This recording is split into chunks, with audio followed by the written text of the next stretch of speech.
오디오북 작가와 함께 도란도란.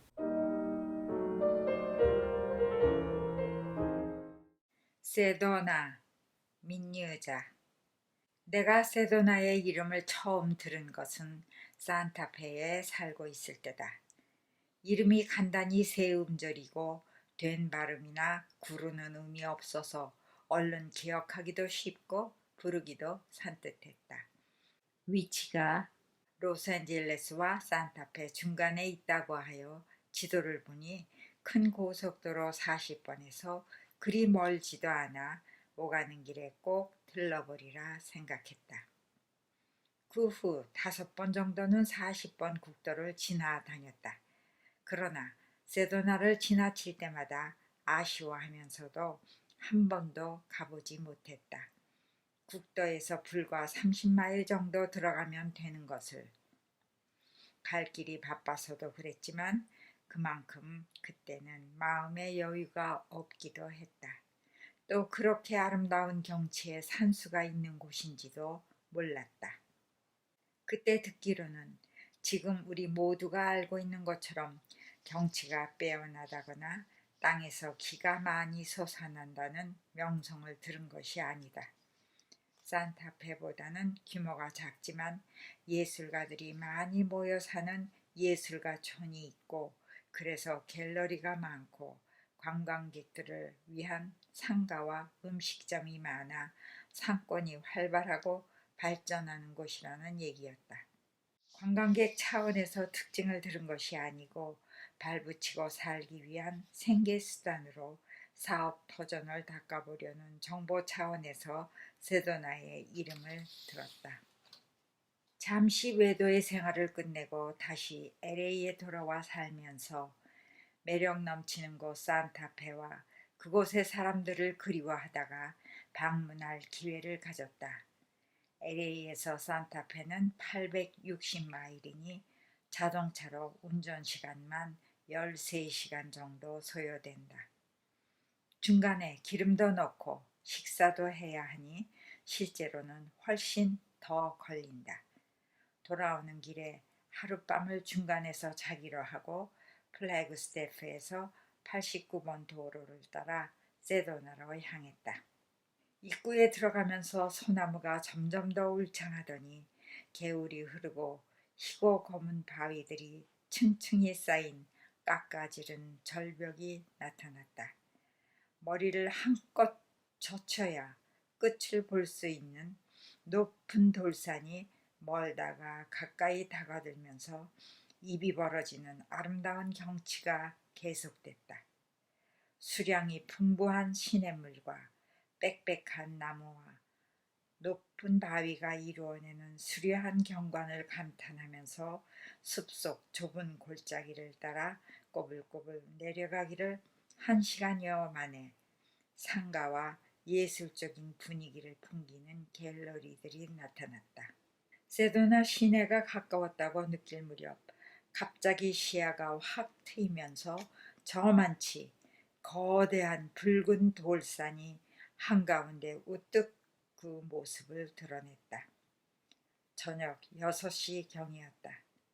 여름 해가 지려면 좀 더 기다려야 했지만 빗긴 볕에 조명을 받으며 정면에서 늠름한 모습으로 시야를 막아서는 선명한 붉은 바위의 자태는 그 색과 모양, 크기가 경탄을 자아내기에 충분하고 사암의 압도적인 붉은 빛의 강렬함은 참으 위압적이었다. 이 바위가 종바위다. 벨럭. 산의 꼭대기가 좁고 둥글며 아래로 내려가면서 넓어지는 부드러운 모양새가 종의 모양을 꼭 닮았다. 여기서 사진을 몇 장 찍고 종바위를 돌아 비포장도로를 따라 좀 더 내려갔다. 여기저기 아름다운 산들이 세도나를 빙 둘러싸고 있다. 희고 검은 단단한 돌산도 있고 부드럽고 곡선이 많은 붉은 돌산도 있어 다른 어느 곳에서도 볼 수 없었던 다양하고 신기한 아름다움이다. 얼마 안 가서 상가도 인가도 끊기고 넓은 시야로 저 멀리 꼬리를 감추는 도로를 보고 차를 돌렸다. 그럴듯한 이탈리아 음식점에서 저녁을 맛있게 먹고 나오니 벌써 어두워지기 시작했다. 더 무엇을 볼 새도 없이 서둘러 오던 길을 되돌아 나왔다. 그 이후로 나는 세도나에 다시 가기를 소원하고 있었다. 이번에는 마음이 잘 통하는 글모임 친구들과 셋이 떠났다. 관광회사를 통해서 가니 자유로이 다닐 수는 없다. 내가 처음 갔던 때와는 반대 방향으로 들어가서 처음에 들어갔던 길로 돌아 나왔다. 종바위를 보는 감격이 처음만 같지 못했다. 역시 플래그스태프에서 89번 A 도로를 따라 들어가며 감상하는 맛이 더 좋았다. 종바위 아래를 돌아 뒤쪽으로 30분쯤 걸어 들어갔다. 명상하기 좋은 장소라 했다. 우뚝우뚝 선 붉은 바위산의 중간쯤 올라가서 넓은 자리에 서니 사방으로 굴곡이 예리한 아름다운 붉은 산들이 둘러쳐 있다. 왼쪽에 있는 높은 바위산은 윗부분의 붉은 바위와 흰 바위가 시루떡같이 혀를 이루고 있다. 중간쯤부터는 급히 경사진 곳에 핀용 소나무가 무성하고 아래는 완만해지면서 푸른 풀이 곱게 돋아난 것이 붉은 상의에 연두색 치마를 두른 당당하고 화려한 스페인 무용수를 생각나게 한다. 저 멀리 앞쪽에는 멀고 가까운 산들의 굴곡 많은 능선이 음영을 달리하며 겹쳐 있고 그 위에 눈부신 흰 구름은 투명한 푸른 하늘을 더욱 푸르게 한다. 오른쪽은 주름이 많이 진 붉은 바위산이 무대장치 배경으로 세워놓은 듯 병풍처럼 우뚝우뚝 서 있다. 이 땅은 볼텍스 기가 많이 솟는 땅이다.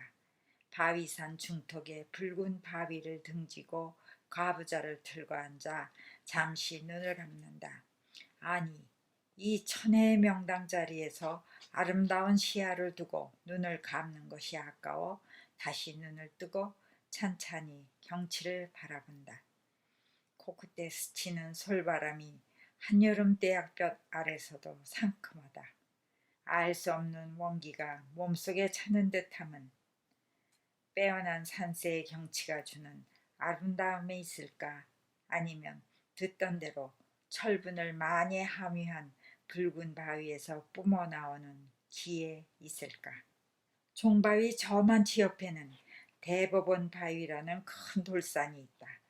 이 산은 희고 검은색의 화강한 바위로 마치 대법원 건물의 돔을 닮았다 하여 그렇게 이름 지어졌다. 버스를 타고 어느 계곡을 한참 돌아가니 뾰족한 두 바위 사이에 기술적으로 세운 작고 아름다운 성당이 있다. 여기에는 붉은 바위 잎석들이 조형물의 전시장을 이루며 둘러있다. 그 중에 아기를 안고 있는 성모상 모양의 석상이 뚜렷이 보여 눈길을 끌었다. 많은 사람들이 성당에서 초에 불을 붙이며 소원을 빈다. 나도 잠시 눈을 감고 같이 간 친구의 건강을 위해 간절히 기도를 드렸다. 세도나 시내로 들어가서 포타벨라 버섯으로 만든 샌드위치로 점심을 먹었다. 손바닥 크기의 포타벨라 버섯에 올리브 기름을 발라서 굽고 빨간 피망과 노란 피망을 구워 곁들인 이탈리아식 더운 샌드위치다. 두툼한 버섯에서 달고 쫄깃한 육질의 풍미가 입맛을 당겨 고기가 들어간 다른 어떤 음식에 비할 바 아니게 맛이 좋다. 음식점의 넓은 페리오는 아름다운 돌산의 경치가 사방으로 잘 보인다. 볕은 상당히 따가워도 건조하고 산뜻한 산들바람이 기분 좋다. 눈을 시원하고 즐겁게 하는 경치를 바라보며 먹는 점심 맛에 더없는 행복감에 젖어든다. 세도나는 어느 곳에서 어느 쪽으로 보아도 사진에 담고 싶을 만한 아름다운 돌산의 경치들이 널려 있다. 점심 후에 갤러리에 들러서 현지 작가들의 작품들을 둘러봤다. 토속적인 인디언 풍의 작품들과 붉은 돌산과 바위, 나무, 꽃, 풍경을 소재로 한 이곳의 특징적인 자연을 다룬 작품들이 많다. 대리석이나 유리 공예품도 있다. 대체적으로 색상이 화려하고 짙은 향토색을 풍기고 아이디어한 작품들로 마음을 터놓고 본다면 욕심나는 것들이 참 많다. 그러나 서민들이 꿈꾸기에는 값이 만만치 않아서 감히 엄두를 못 냈지만 눈여기만으로도 상당히 즐겁다. 지질학자의 말에 따르면 세도나의 절경들은 2억 3천만 년 전에는 다른 서부 지역처럼 바다밑이었다. 오랜 세월 육지에서 내려간 모래가 가라앉아 쌓이고 그것이 활발한 화산 활동으로 지표면에 융기와 침물이 거듭되다가 지금으로부터 800만 년 전 지금의 모습을 갖추었다. 그 다음 빙하기 때 얼음으로 뒤덮인 지표면이 얕은 곳은 얼음의 무게로 깎아져 내렸다. 얼음이 많이 쌓여 아주 무거워지면 그 압력으로 밑바닥의 얼음은 액체로 변하여 빙하가 되고 그것이 천천히 흐르면서 지표면을 깎아내려 깊은 계곡을 만들었다. 높은 산은 해와 바람과 비의 약한 부분이 패이고 강한 부분만 남아서 오늘날의 기기묘묘한 모양이 되었다. 화강암의 흰 바위와 화산재의 검은 바위 그리고 철분이 많은 토질의 붉은 바위는 무한대의 기와 원적의 선을 뿜는다.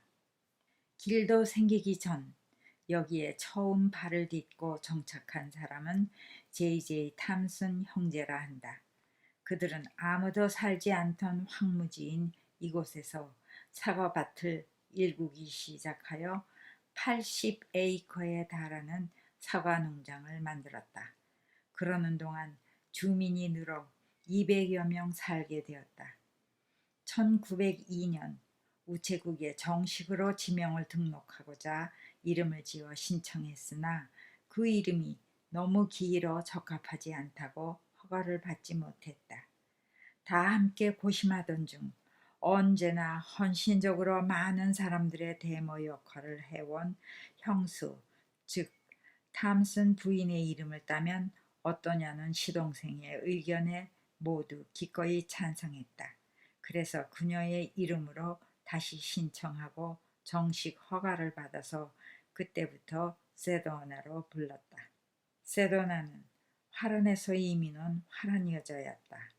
멀리 타국에서 건너온 그녀가 자기의 삶을 얼마나 열심히 살았는가는 보지 못했지만 충분히 상상할 수 있다.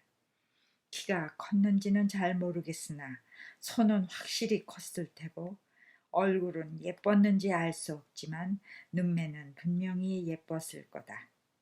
목소리가 고왔는지는 모르지만 마음씨만은 단연 고왔고 많이 배웠는지는 모르나 정작 알아야 할 많은 것들을 알고 있지 않았을까. 발이 아름다운지는 모르되 그녀의 뜻과 마음을 담은 발길은 분명 아름다웠고 말보다는 행실이 반듯했으리라. 좋은 것을 누리기보다는 좋게 이루어내는 데 정성을 쏟고 힘써 노력했다고 생각된다. 허랑방탕한 사람에겐 무섭게 강하고 약하고 병든 자에겐 어머니같이 누님같이 따뜻하고 부드러웠을 것 같다. 그녀에게서 향긋한 향수 냄새는 나지 않았지만 건강하고 싱싱한 땀내가 오히려 가슴속 깊은 곳에 생기를 전했으리라. 신비의 땅 세도나, 두고두고 아름답게 빛날 그 이름. 고향을 등지고 흘러들어온 사과밭 노동자들의 메마른 향수를 달래주고 그들의 지친 발걸음에 활기를 더해 주었을 그녀. 맑고 투명한 그녀의 통큰 웃음소리가 산골짜기를 휘돌아 메아리쳐 들리는 듯하다.